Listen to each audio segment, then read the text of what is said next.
Glen Hansard spent his whole life making music for the streets. He left school at 13, stood on a corner in Dublin with a guitar, and played for anyone who would stop and listen. He won an Oscar. He filled stages across the world. He never once forgot where he came from. And in the early hours of Wednesday morning, July 29th, 2026, on a dark and quiet stretch of road in Lucan on the outskirts of Dublin, Glen Hansard got on his motorcycle after a night of music with friends. He never made it home. He was 56 years old.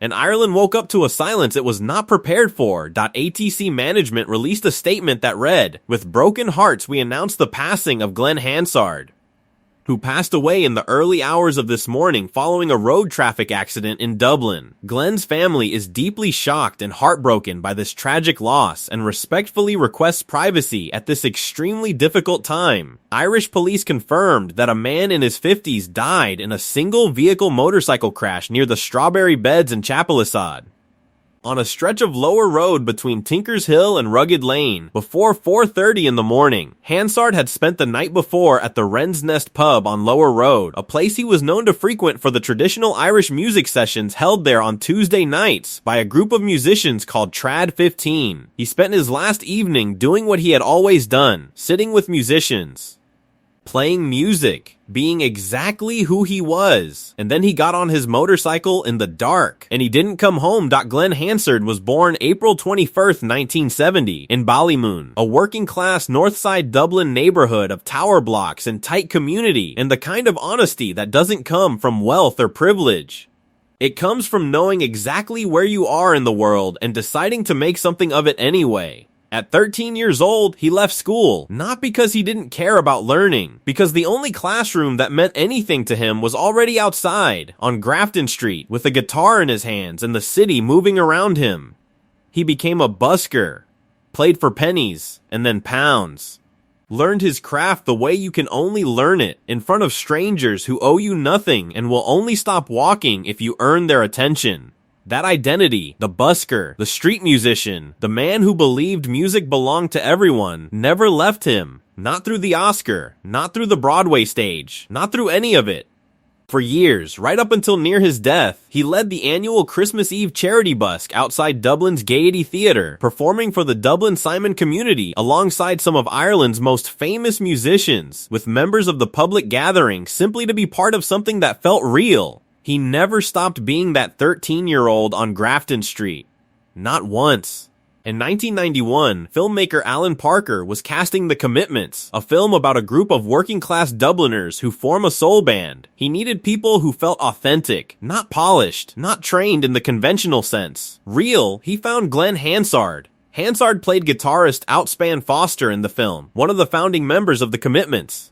The film became a classic of Irish cinema and introduced him to an international audience. He was 21 years old, already entirely himself, the kind of performer who doesn't perform so much as simply exist, and invites you to watch. In 1990, the year before The Commitments, Hansard had founded The Frames, an Irish rock band that would become one of the most beloved musical institutions in Ireland.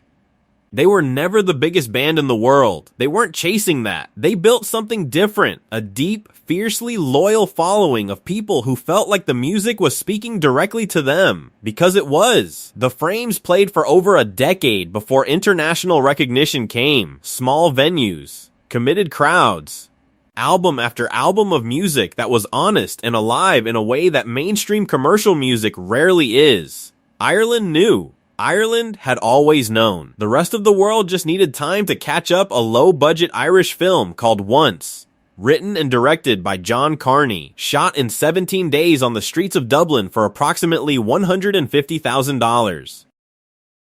Hansard played the lead, a Dublin busker heartbroken over a failed relationship, who meets a Czech immigrant woman and forms an intense musical connection with her. The woman was played by Czech musician Marta Irglov. Their chemistry was real, their music was real, and the film felt like something captured rather than constructed.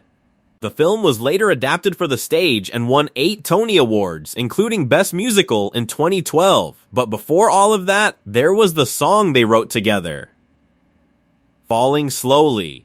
At the 80 here is what the tributes that poured in after his death kept returning to. Not just the Oscar, not just the songs, the man.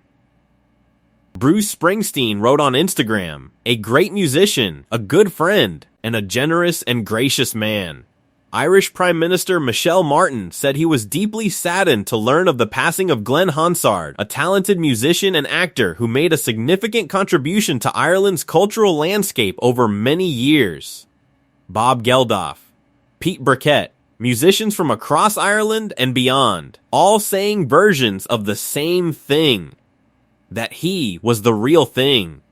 That his humility was genuine. That he never used his success as a reason to become someone other than who he had always been. He told CBC's Q in 2015, "If I write well, it might outlive me. It might live in someone's living room for 100 years. Who knows?" That was the hope he carried. Not fame. Not legacy in the shiny sense. Just the idea that a song written honestly might keep living after the person who wrote it is gone. He was right. Falling Slowly will live in living rooms for generations. So will the music of the Frames. So will Once. So will everything he made when he chose honesty over comfort, which was always. Glen Hansard is survived by his wife, Finnish poet Maaria Sarjita, and their young son, Christy. A wife. A little boy. A family that woke up on a Wednesday morning to find that the world had changed irrevocably while they slept. A post on Hansard's social media pages read, "We are still dealing with the shock of it all, so we kindly ask that the privacy of Glen's family, colleagues, and friends is respected at this difficult time. Still dealing with the shock of it all." That sentence. That is the sentence that breaks you, because there is no preparing for this. A motorcycle ride after a Tuesday night music session. A dark road in Lucan, and then nothing. Just the absence of someone who was entirely, completely alive. Christy will grow up hearing his father's music. He will hear Falling Slowly in films and in shops and at graduations and at weddings. He will hear strangers sing the words his father wrote.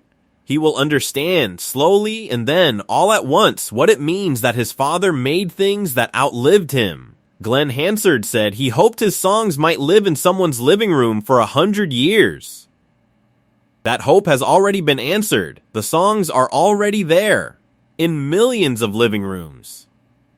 And they will stay. Glen Hansard left school at 13 and stood on a street corner in Dublin with a guitar. He busked for years. He formed a band that Ireland loved before the world knew what it had. He made a $150,000 film that won an Oscar. He played Christmas Eve on the street outside the Gaiety Theater because he believed music was for everyone, not just the people who could afford tickets. He died at 56 on a road in Lucan in the early hours of a Wednesday morning. He leaves behind a wife, a young son, a body of work that is completely and irreversibly honest, and a city that is grieving in the deep, specific way that only happens when you lose someone who actually belonged to you. Ireland lost one of its own. The world lost one of its best.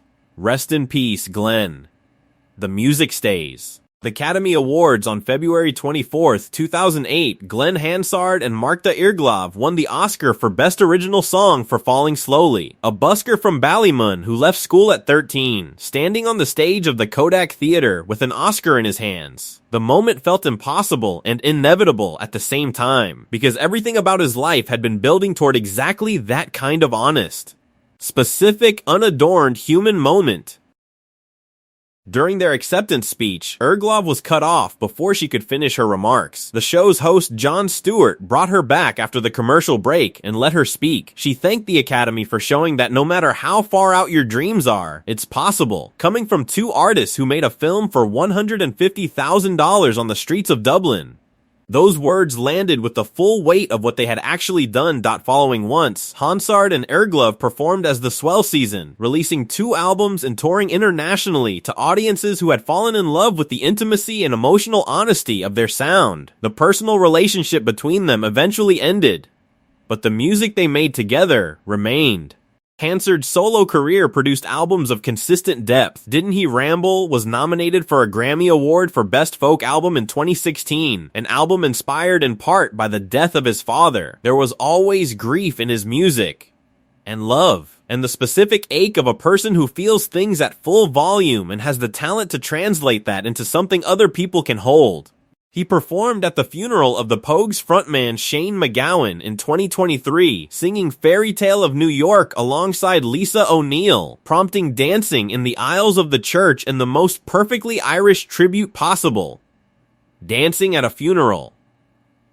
Because that's what the music asked for, and Glen Hansard always listened to what the music asked for.